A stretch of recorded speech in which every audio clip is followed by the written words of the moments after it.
Oui, bonjour. Donc, je me représente brièvement. Donc, j'ai été une dizaine d'années à la direction de la recherche chez Renault, au Technocentre, à côté. Vous me dites si je ne parle pas assez fort ou si c'est clair ou pas. Et donc, j'ai travaillé sur le véhicule électrique, sur la charge dynamique en roulant. J'ai encadré une thèse sur les technologies de moteur, sur l'analyse des usages. Et plus récemment sur une thèse de doctorat sur l'intégration du véhicule électrique dans le réseau. Donc, je vais vous faire un topo, j'essaie de ne pas être trop long, sur 3 sujets corrélés, qui sont aussi en lien avec les travaux qu'a fait la CGT Métallurgie sur le véhicule électrique. Donc, est-ce qu'on peut produire de petits véhicules électriques abordables? Le débat 100% électrique ou mixte, véhicule électrique, véhicule hybride rechargeable. Donc la CGT pousse un mix énergétique, on verra pourquoi. Et puis les conséquences de tout ça sur le système électrique et le pilotage de la charge. Donc là, un petit rappel que je pense que tout le monde connaît. Les transports, c'est le premier secteur émetteur de CO2 en France. Ce n'est pas le cas ailleurs, mais en France, comme chacun sait, on a une électricité peu carbonée. Et dans les transports, c'est de très loin la voiture et les utilitaires qui sont les plus émetteurs de CO2. La situation de l'industrie automobile depuis une vingtaine d'années est assez désastreuse. C'était un secteur fortement exportateur jusqu'aux années 2010, par là. Maintenant, c'est fortement déficitaire. Et maintenant, même le secteur des équipementiers, qui était puissant autrefois, est devenu déficitaire. On peut donner une petite image. En 2004, quand j'allais à Douai, une grosse usine, l'usine produisait un peu moins de 500 000 voitures par an. Et maintenant, toute usine confondue, Renault et PSA, on ne produit plus ça, quoi, en France. Il reste surtout des véhicules utilitaires et un petit peu chez ex-PSA. Mais ça a été un désastre. Et donc, il y a une inquiétude sur l'emploi en lien avec le véhicule électrique. Alors, c'est un risque, mais ça peut être aussi une opportunité, comme on le verra. Donc, les usages, c'est un peu la clé de tout. Donc, dans les grandes lignes, les 2 tiers du parc sont des voitures dites de rang 1. Un tiers du parc sont des voitures de rang 2. Donc, rang 1, c'est la voiture si c'est un ménage monomotorisé, et la voiture principale si c'est un ménage multimotorisé. Il y a 2 types dans les études. On sépare la mobilité locale, la mobilité longue distance. Donc, il y a une définition. Local, c'est à moins de 80 km du domicile à vol d'oiseau. Et sur la circulation totale automobile, le local, c'est 80% des kilomètres parcourus. Et 97% des déplacements, choses comme ça. Et la longue distance, 20% des kilomètres parcourus. Mais la longue distance, c'est ce qui structure les véhicules électriques. Ça détermine la taille des batteries. Pour faire la longue distance, il faut, enfin, tout dépend si on se recharge beaucoup ou pas, mais typiquement, il faut 4 fois plus de batterie que pour l'usage quotidien. Et c'est la batterie qui est le principal déterminant du poids des voitures et du coût des voitures. Il y a une différence très claire entre ce qui dépend du lieu d'habitation et ce qui dépend des revenus. Donc, ce qui dépend du lieu d'habitation, c'est la mobilité locale et le taux de motorisation. Donc, il y a une forte différence entre les grands centres urbains et le reste du territoire. Donc, 5 000 km en zone urbaine dense par an, 11 000 en zone rurale ou périurbaine. En dehors des grands centres urbains, le taux de motorisation des ménages est quasiment identique, quel que soit le revenu. Donc ça, c'est assez peu connu. Donc, il y a une voiture par actif dans le ménage, hein, pour les ménages moyens, hein, et 0,9 pour les ménages modestes. En fait, c'est le besoin qui fait la voiture quand il n'y a pas de transport en commun. Hein. Et en dehors des grands centres urbains, en fait, typiquement, c'est où il y a le métro ou pas le métro. Hein. Les couples qui ont deux actifs ont deux voitures. Hein. Donc, pour les ménages modestes, hein, surtout, hein, la voiture, c'est une grosse dépense et c'est une contrainte. Et c'est 34 km par jour, la moyenne, en déplacements locaux. Hein. Donc, pour ça, une petite batterie suffit largement. À l'inverse, il y a des choses qui dépendent du revenu, hein. Le taux de remplissage.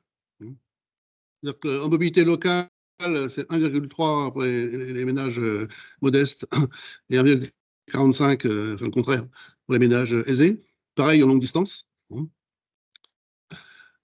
Et surtout, on verra après que c'est très important, les kilomètres parcourus en longue distance dépendent beaucoup du revenu, du simple double, hein, et le nombre de voyages en voiture également. Alors c'est vrai aussi pour l'avion, mais c'est même encore plus vrai pour l'avion.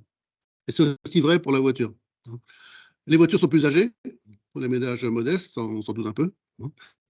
Euh, donc les voitures neuves, hein, sont surtout achetées par les ménages aisés. Hein.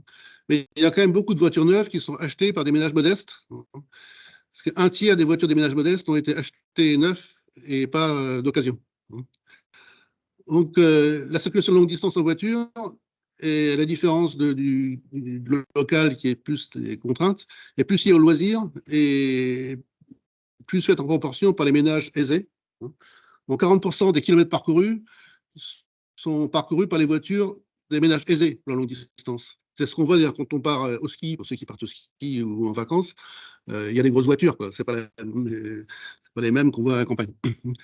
Donc, pour des ménages modestes qui vont une fois par an chez la grand-mère dans la Creuse, hein, l'intérêt de déplacer 400 kg de batterie pour quelques trajets par an pose question. Donc, la grosse batterie, elle sert qu'à ça. Donc, elle ne sert pas au, au quotidien.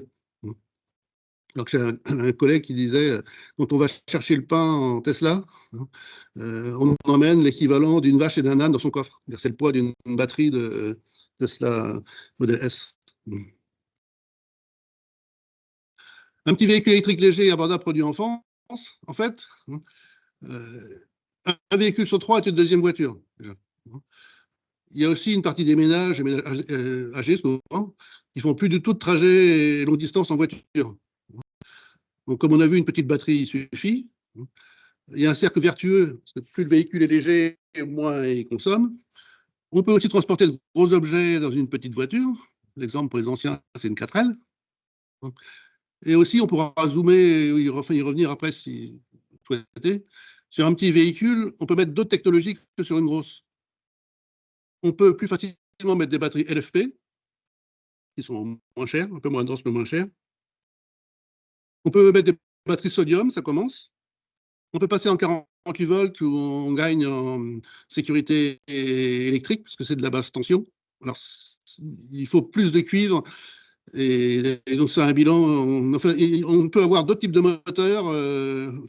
En baissant en tension, ça donne des possibilités de technologie différentes. Et puis, on peut avoir, c'est peu connu, mais il y a des moteurs qui n'ont pas de cuivre et qui n'ont pas d'aimant terre rare. Hein. C'est une boîte allemande qui fait ça. C'est des moteurs avec des enroulages commutés basse tension. Enfin, il y a des innovations rendues possibles par le fait que ce soit un petit véhicule. Euh, alors pourquoi ça n'existe pas? C'est que les constructeurs font la course à l'autonomie. Puis il y a aussi un peu les revues spécialisées. Tout le monde a peur. Donc ils sortent pas de voitures en dessous de 40 kWh maintenant. Il y a une tendance, on verra que ça a changé, à abandonner le segment A. Le segment A, c'est la Twingo, la C0, les petites voitures, les petites Fiat. Hein. Et les constructeurs, parce que ça rapporte plus, ciblent les ménages aisés et les grosses SUV, parce qu'il y a beaucoup plus de marge. Et il y a aussi les flottes, qui sont un gros marché du véhicule neuf. Alors, un petit véhicule léger et court surtout, ça pose des problèmes techniques particuliers, hein, surtout la sécurité. Hein. Donc c'était un argument à une époque. Hein. Donc tout le monde sait que les véhicules sont beaucoup plus lourds qu'avant. Hein. Alors c'est pas uniquement dû au fait qu'ils sont plus gros, hein, c'est aussi que avec une 4L, on faisait un tonneau très facilement. C'était une caisse peu rigide, c'était bruyant. Hein. Donc les voitures sont aussi plus lourdes parce qu'il y a des performances supérieures en tenue de route et en sécurité. Mais aujourd'hui, on sait faire ça. On sait faire des structures de caisse, soit en composite, comme l'exemple que vous avez là, hein, ou longeron droit. À côté de mon bureau, j'ai toujours le prototype fait par un collègue il y a 10 ans maintenant, qui était une caisse de voiture de petite taille, qui était très performante en tenue au choc, parce qu'elle était pensée pour, je ne vais pas rentrer dans la structure, mais c'est une structure de caisse différente. Donc ça a déjà été fait, mais ça n'a jamais eu de suite. C'est resté des prototypes stockés dans un coin, donc on ressort pour les expositions, parce qu'il y avait dans l'idée qu'il n'y avait pas de marché, que ce n'était pas rentable, et surtout, comme on a vu, les gros véhicules rapportent plus. Alors au Japon, il y a des petites voitures qui s'appellent les Keka, qui font 40% du marché en thermique et en électrique. C'est extrêmement répandu dans les villes et dans les campagnes. Et c'est des véhicules qui ressemblent beaucoup à des 4L. Donc là, vous avez, on en parlera après, le Nissan Sakura. Et j'ai comparé la taille, c'est à la même échelle, la taille entre une 4L d'autrefois et ce véhicule-là. Donc en largeur et en longueur, c'est quasiment identique. Par contre, il y a beaucoup plus de place parce que la technique a fait des progrès. Donc, il y a eu une bataille. La Fédération des métaux CGT et les ONG se sont associés. Ça s'est très bien passé, parce qu'en fait, on voulait peser en commun pour avoir de petits véhicules légers, moins d'une tonne, accessibles. Donc, il y a eu un forum le 24 mai dernier, co-organisé entre la CGT, Greenpeace et Résurrection Climat. Il y a aussi Transport et Environnement qui a participé, FNH. Donc, on a mélangé dans une même salle des gens de culture ouvrière de la CGT avec des gens du monde des ONG environnementales. Ça a été passionnant. Et donc, sur ce point, je ne dirais pas que c'est gagné, mais il y a quand même eu une évolution qu'on n'aurait pas imaginée il y a 3-4 ans. Aujourd'hui, les discours des constructeurs évoluent. Donc récemment, au Salon de Genève, le PDG de Renault, qui est aussi président de l'Association des constructeurs européens, la CEA, qui a dit, comme la CGT, les voitures européennes sont trop grosses, haut de gamme et chères. Il faut recommencer à faire des petites voitures que les gens peuvent acheter et faire une plateforme spécifique pour les petites voitures. Je ne vais pas détailler ce qui est écrit en dessous, enfin mettre des moteurs différents, des batteries plus petites, changer l'électronique de puissance. Et c'était un virage il y a 6 mois, 1 an, où d'un coup, la direction a fait descendre les voies hiérarchiques, c'est partout pareil. Il faut que vous fassiez ça. Donc, il y a un cahier des charges et les développements sont en cours, enfin, beaucoup sous-traités, comme sont toutes les boîtes maintenant. Mais l'objectif d'avoir une petite voiture abordable remplaçante de la Twingo d'ici 2 ans.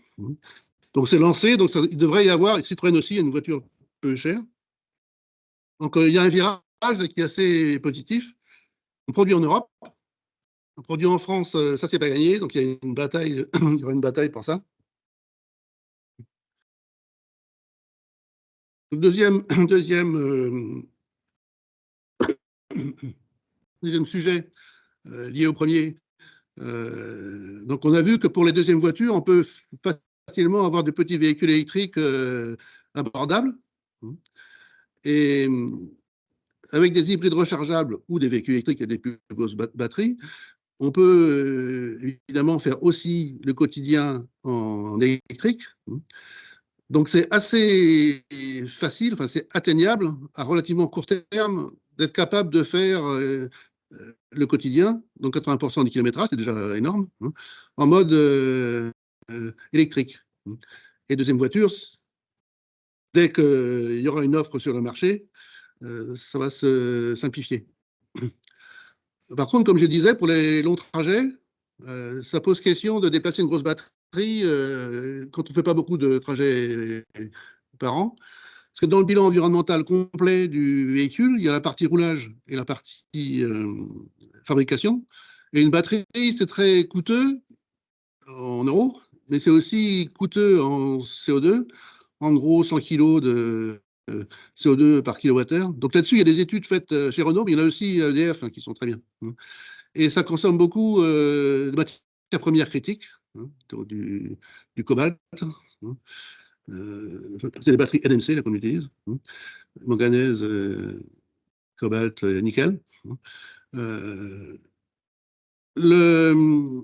un mix optimum, on le verra dans la planche d'après, si on prend en compte à la fois la fabrication et le roulage, c'est d'avoir un mix. Donc que les petits véhicules soient tous en électrique, avec des petites batteries. Donc ça fait un gros tiers du parc. Un parc de véhicules tout électriques avec des batteries 60 ou 80 kWh pour ceux qui font beaucoup de longs trajets. Et à cause de la répartition qu'on a vue avant, avec 20% de voitures en grosse batterie, on fait en fait 50% du kilométrage, donc distance du parc. Et inversement, avec des véhicules plus nombreux, à 45%, en hybride rechargeable, avec des batteries suffisamment importantes pour qu'on roule en électrique au quotidien et en thermique décarboné, on le verra, pour les longs trajets. Ça fait le deuxième 50% des longs trajets. Et donc au global, ça fait 80% en électrique, le, le quotidien. Donc il reste 20%, et sur ces 20%, la moitié en électrique, la moitié en thermique. Donc au global, ça fait 10% du roulage. Ce scénario-là, il fait 10% du roulage qui reste en thermique. Et donc ce qui importe aussi au niveau emploi, c'est que dans ce scénario-là, on a 45% des voitures qui sont toujours avec un moteur thermique. Alors c'est un petit moteur qui tourne à régime fixe, euh, mais ça conserve les compétences et l'emploi dans la filière thermique. Et c'est un moyen pour que les ménages modestes puissent toujours, s'ils le souhaitent, ils peuvent prendre le train, mais qui puissent aller voir la grand-mère dans la Creuse, selon l'exemple typique, avec leur voiture, en hybride rechargeable, donc nettement moins cher qu'un véhicule électrique à grosse batterie.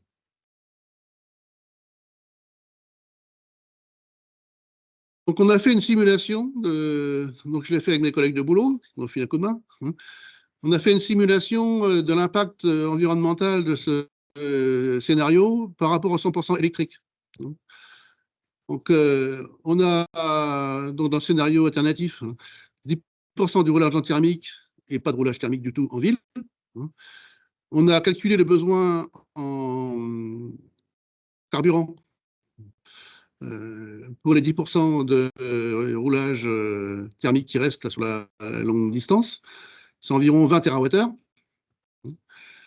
Et quand on fait le bilan batterie dans cette simulation, comme les véhicules hybrides rechargeables ont des batteries nettement plus petites, de l'ordre de 15 kWh dans ce scénario, on divise le total de batterie du parc par deux, et donc ça divise par deux les besoins de matière, lithium, cobalt.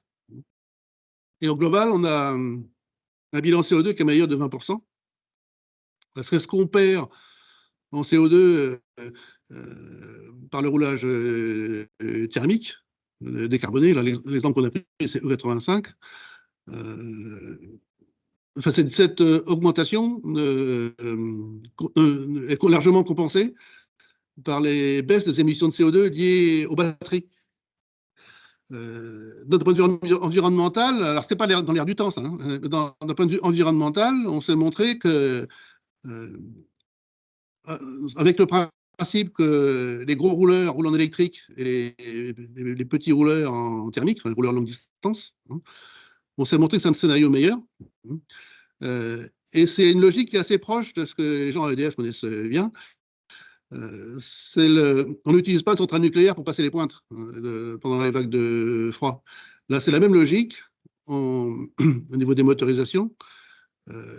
On fait une combinaison entre une technique qui a CAPEX élevé et OPEX faible, donc CAPEX investissement et OPEX exploitation, des techniques qui sont chères à l'achat, y compris en CO2 d'ailleurs, hein, et plus économiques à l'usage, donc la solution électrique, avec le complément thermique, qui est à CAPEX plus faible et à OPEX plus élevé. Et donc il y a une combinaison optimum. Donc le scénario qu'on a fait, il est basé sur 50-50, ça peut s'améliorer, mais c'est vraiment une approche pour l'automobile qui est copiée de ce qui est banal avec le merit order hein, sur la production électrique. Mais la conséquence concrète de ça, c'est qu'il n'y a plus d'abandon du moteur thermique. Donc, on voit dans la presse que l'abandon du moteur thermique imposé en 2035, ça flotte un peu. Parce qu'il y a un constat qui est fait que de toute façon, les gens ne pourront pas s'acheter ces voitures hors de prix. Donc, ça crée des tensions et ça flotte. Mais pour l'instant, c'est toujours prévu en 2035.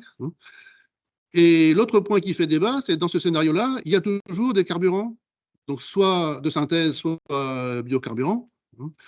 Alors que certain nombre de scénarios prévoient des carburants de synthèse, ou de biocarburants, uniquement pour le maritime et l'aérien. Dans ce scénario-là, il faut toujours avoir une partie de biocarburants, de carburants alternatifs pour l'automobile et poids lourd.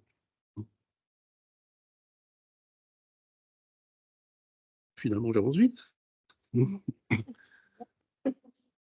Donc, les contraintes et opportunités pour le système électrique. Donc, juste avant de partir en dispense d'activité,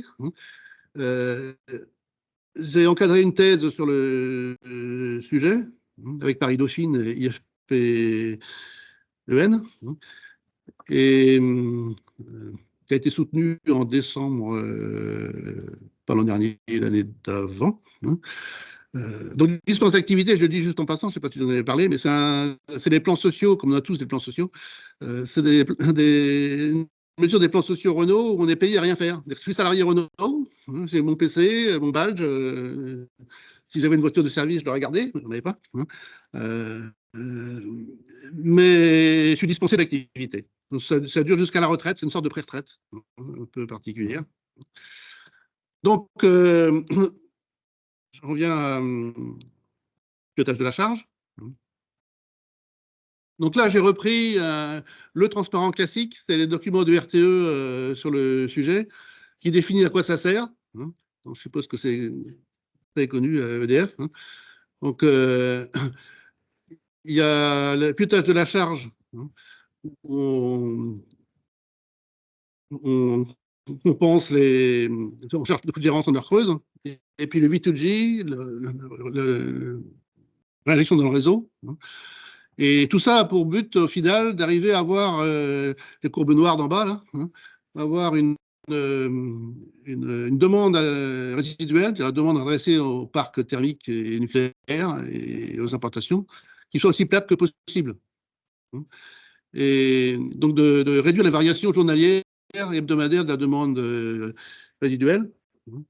Donc le but de ça, c'est limiter l'écrêtage des ENR, de limiter les variations de production du parc nucléaire. Donc, tout kilowattheure non produit dans le nucléaire est une perte, comme vous le savez. Et c'est aussi mieux d'un point de vue technique. Et ça permet aussi d'avoir moins de fossiles et d'avoir moins besoin de capacité en backup.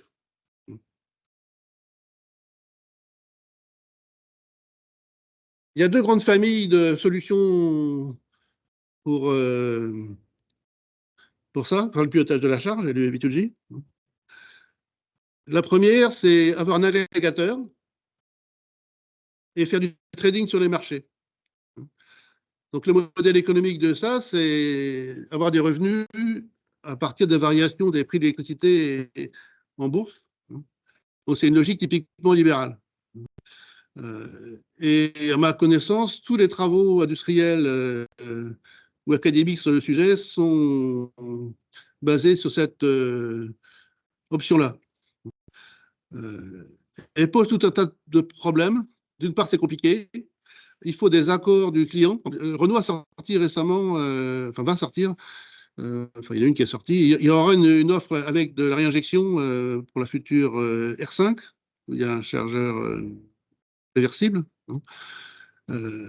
Mais pour prendre une offre de ce type, il y a des conditions générales d'utilisation. Donc, il faut autoriser à lire la position du client.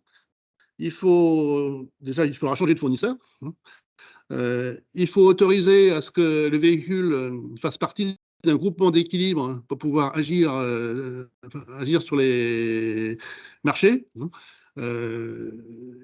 Et puis la rentabilité, ce qui a été fait précédemment, ça n'a rien rapporté. Enfin, il y a beaucoup de problèmes. Si ce n'est pas le constructeur qui le fait, il faut avoir accès à l'état de charge du client. Enfin, c'est assez compliqué. Et donc, ça ne décolle pas vraiment. Il y a déjà eu des offres, ça ne décolle pas vraiment. En plus, il faut que l'usager fournisse l'information de à quelle heure il veut que sa voiture soit chargée. Enfin, ça, c'est compliqué. L'autre option qu'on a travaillé, c'est de moduler la puissance de charge et éventuellement de décharge s'il y a du V2G, avec un signal d'heure creuse modulé. On verra après ce que c'est. Extérieur, fourni par exemple EDF ou RTE ou Enedis. C'est le même esprit que les heures creuses. Et là, le modèle économique, c'est un truc assez classique autrefois. Ce qui rapporte, c'est la baisse des coûts de production. Et elle est rétrocédée aux clients par les méthodes classiques. Donc, c'est comme les heures creuses existantes ou historiques. Donc, c'est une logique qu'on appelle Marcel Boiteux, parce que c'est vraiment ça.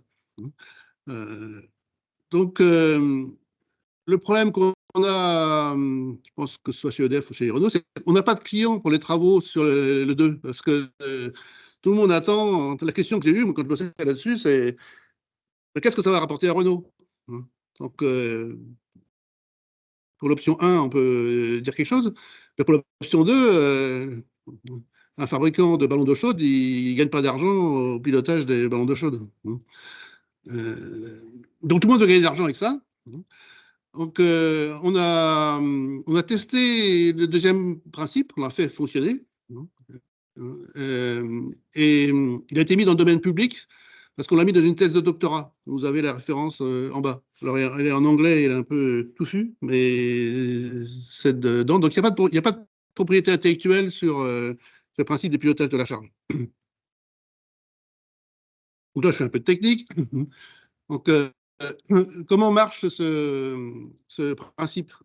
La courbe bleue que vous avez là, c'est l'équivalent d'une courbe heure pleine, heure creuse. Sauf qu'au lieu d'être 0,1 comme un signal d'heure creuse, c'est un signal continu. Donc là, la pointe est à 3 heures du matin, à peu près. Ça correspond au creux de la demande résiduelle. Donc, comment ça marche, ce truc-là? Il y a donc ce qu'on appelait X de T, là, c'est un signal externe. Au niveau résultat pour l'usager, la voiture sera chargée à grand T dans la formule et un pourcentage de capacité de charge qui est qu'on appelle stock target. Donc, stock, c'est state of charge. Et cet algorithme-là, enfin, cette formule-là, fait que les niveaux de charge restant, en fait, à charger, va suivre l'intégrale de la loi X de T, l'intégrale de la loi bleue, là, et surtout la puissance suit X de T. C'est-à-dire que vu du réseau, les voitures pilotées comme ça vont avoir un appel de puissance au réseau qui va suivre la courbe bleue. Donc ça s'agrège tout seul. Il y a un coefficient qui est calculé au moment du branchement. Donc pour faire ça, tous les quarts d'heure, on a une émulation de l'appli smartphone du client sur un ordinateur quelconque à distance, qui interroge le serveur du constructeur, qui est le seul à pouvoir accéder aux états de charge de la voiture. Si, par rapport à la loi de la Formule 1, le soc est au-dessus, on coupe la charge, et s'il est en dessous, on la remet. Donc c'est du tout ou rien extrêmement basique, au pas quart d'heure, et au résultat agrégé, les voitures suivent la loi de charge de la courbe bleue. Donc la courbe bleue est calculée, et on a fait un truc très simple, exprès. Ça ne prend pas en compte la météo. On a fait le test, ça n'apporte rien.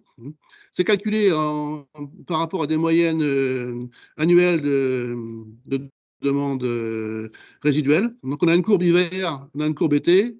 Elle est valable sur la semaine. En fait, ça ressemble beaucoup aux heures pleines, heures creuses qui existent, sauf que au lieu d'être des rectangles, c'est une courbe. Mais sinon, l'esprit est extrêmement proche. Donc ça, on l'a testé, ça a marché sur une voiture, la mienne en l'occurrence. Ça pose pas de problème particulier. Et où je veux en venir, c'est que des solutions comme ça, dans l'esprit Marcel Boiteux,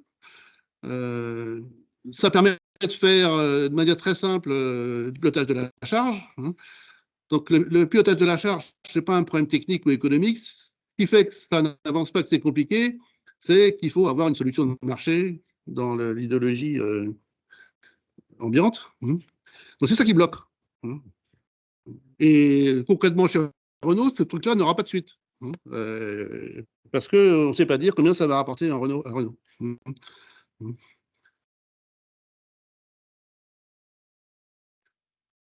Donc ça, c'est le simulateur qui a été réalisé pour visualiser les résultats. Donc on a modélisé le parc français à partir de l'ancienne enquête de déplacement qui s'appelle l'ENTD, qui date de 2008, parce qu'on avait dedans des carnets véhicules. Donc on est capable de reconstituer les chaînes d'activité des voitures sur une semaine typique.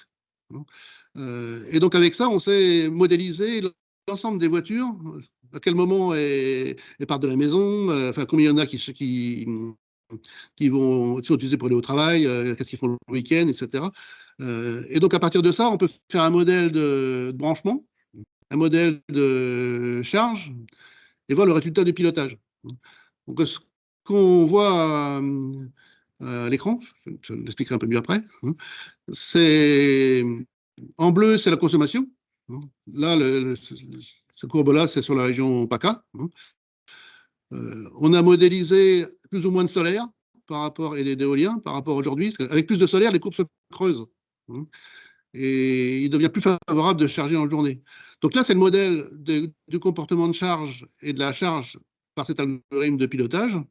Donc, on voit les pointes noires coupées, là, c'est ce qu'on appelle du peak shaving. On supprime la pointe du soir. Et on remplit les creux, le creux de la journée et le creux de la nuit. En dessous, c'est la puissance agrégée. Donc les couleurs correspondent aux différents types de comportements véhicules. Il y a les voitures qui sont utilisées pour aller au travail, celles qui ne sont pas utilisées pour aller au travail. Il y a celles, c'est un paramètre, qui peuvent se charger au travail, celles qui ne peuvent pas se charger au travail.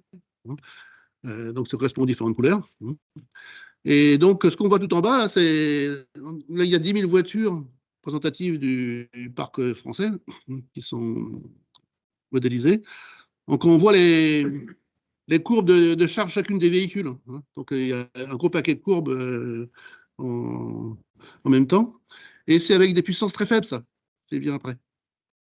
Donc ce qui est typique, et on pense pas assez mesuré, c'est qu'avec un parc électrifié de voitures, même avec des toutes petites puissances, on a des cumuls qui sont énormes. Euh, donc ça, c'est une simulation faite avec 3 kilowatts. 3 kilowatts en charge et en V2G, donc 3 fois rien. Et 10% du parc en, en réversible. Donc ça a un énorme impact sur le réseau électrique. Donc ça, c'est pour être un peu plus terre. Donc c'est toujours la même chose.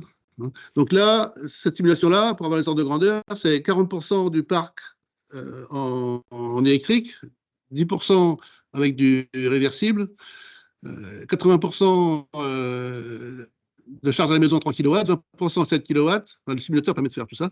Des batteries de 50 kWh, de la réinjection entre 50 et 25 kWh, puissance réinjection 3 kW, donc pilotage par l'algorithme. On a aussi, ce qu'on a vu dans cette simulation, c'est que c'est très important de pouvoir modifier les comportements entre la charge de jour et la charge de nuit. Ça a beaucoup plus d'efficacité que le pilotage selon la météo. Et en particulier avec un principe qui tend à exister, là, de période rouge, orange, vert. Et donc, dans l'algorithme, on a simulé, d'une part, on a fait un calcul à partir de la demande résiduelle de période rouge, orange, verte, et on a modélisé un taux d'acceptation.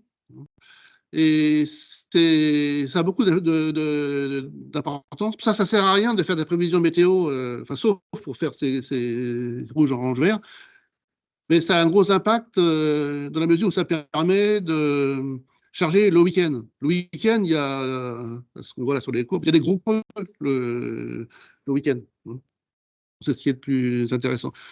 Donc là, on n'est qu'avec 40% de véhicules électriques dans le parc.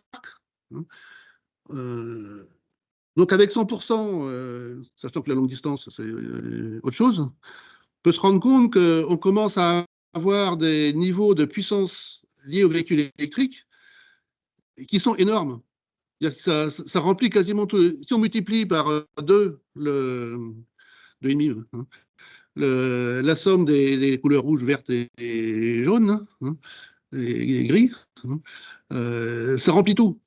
Et donc, ça a un mauvais côté et un bon côté. Le bon côté, c'est que c'est un bon moyen de. Si on associe bien les deux, on peut avoir un bon moyen de compenser les excédents de solaire en cours de journée en été. C'est d'énormes enjeux, en fait, pour le système électrique. Donc, avec beaucoup de véhicules électriques, comme je disais, les puissances énergie nécessaires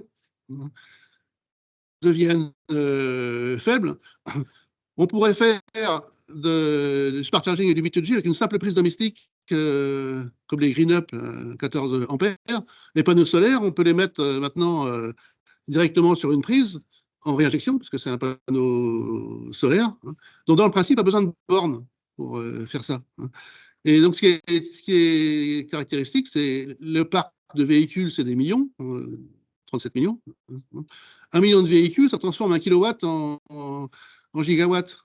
Donc, le parc transforme les valeurs locales en valeurs agrégées qui sont du même ordre de grandeur que le système électrique.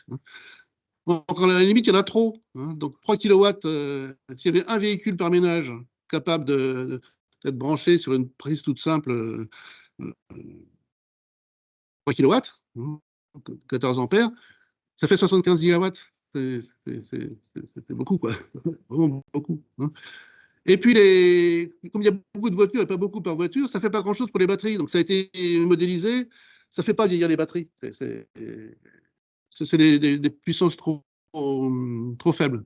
Alors, un point essentiel, c'est que je pense qu'elle peu connue, qu'on a travaillé, c'est qu'il y a une corrélation, on le voit sur les courbes qu'il y a sur Internet, à des comics, il y a une corrélation entre prix et demande résiduelle qui est assez forte. Alors, en Allemagne, elle est très forte. En France, c'est un peu plus mélangé. Donc, on sait faire une relation statistique entre les prix spot et la demande résiduelle. Ça veut dire que à terme, la puissance appelée par les véhicules électriques, on ne pourra pas simplement raisonner comme maintenant, est-ce que l'électricité est chère ou pas chère à tel moment, c'est que le fait de charger modifiera les prix. C'est un système bouclé, c'est des puissances tellement importantes que ça modifie la demande résiduelle, donc ça modifie les prix. Un truc typique, c'est si tout le monde fait ce qui est souvent vendu par les libéraux de la charge tarifaire, si tout le monde se charge avec un parc électrique important, si tout le monde se charge à 3 heures du matin, parce que c'est le moins cher, à 3 heures du matin, c'est plus le moins cher. Et donc, ça ne peut pas marcher. Enfin, il y a tout un tas d'études sur ça, mais ça rend le système instable.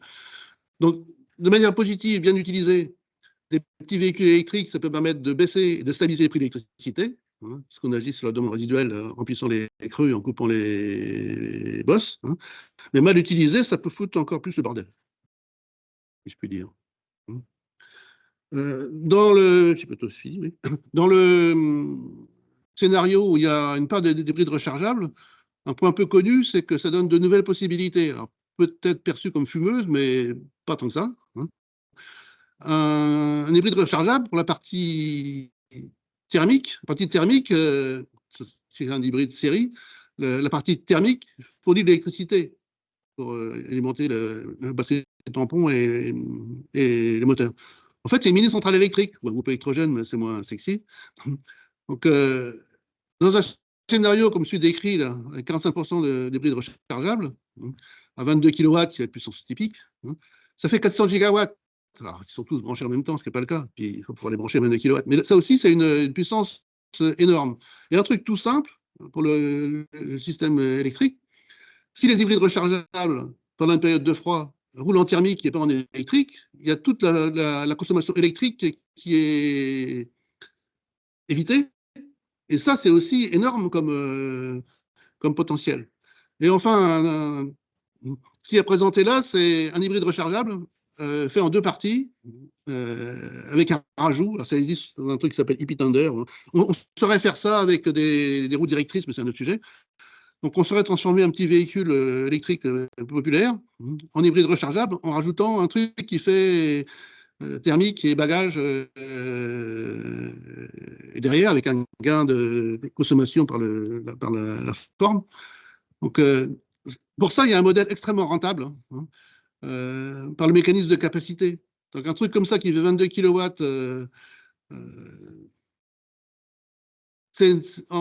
utilisé en centrale, c'est beaucoup moins cher qu'une centrale. Parce que c'est pas prévu pour durer autant d'heures. Enfin, c'est une autre technologie. Et donc, alors ça, j'y crois moyennement parce que ça fait un peu trop fumeux, mais on peut imaginer un jour que EDF ou Enedis ait un parc d'objets comme ça, qui servent à la fois à la mobilité et la production électrique. Branché en 380 tri, ça fournit 22 kW. Sur un parking d'une entreprise, dans un garage, n'importe quoi. Et quand il y en a besoin, et le reste du temps, c'est utilisé pour partir en vacances. Parce que les usages week-end et vacances, il n'y a pas de mécanisme de capacité. Donc, c'est parfait, quoi. En ordre de grandeur, l'utilisation électrique de la partie hybride rechargeable finance très largement l'hybride rechargeable. Donc, le truc essentiel, c'est que tous ces véhicules mis ensemble, c'est énorme en gigawatts cumulés. Et donc, à terme, la mobilité donc électrifiée et le système électrique, ce sera forcément un seul système. C'est forcément pensé de manière cohérente, parce que de manière séparée, c'est pas gérable. Ça fait trop de perturbations possibles. L'exemple typique, c'est si tout le monde fait du tarifaire, ou même par du pilotage de la charge, un petit calcul. Si on prend la main, supposons qu'une puissance étrangère, puisque c'est à la mode, prenne la main sur le pilotage de charge et arrête la charge des véhicules électriques. Il y a tout le système, on a fait un petit calcul là-dessus, toute la plaque européenne disjoncte. Ça, parce que c'est impossible de compenser, la réserve primaire ne suffit pas pour compenser ça. Et donc l'ensemble des voitures électriques, euh, c'est un ordre de grandeur de puissance comparable au système électrique et il faut le penser ensemble. Et merci de votre attention et j'ai été trop long. Parfait. Non, parfait.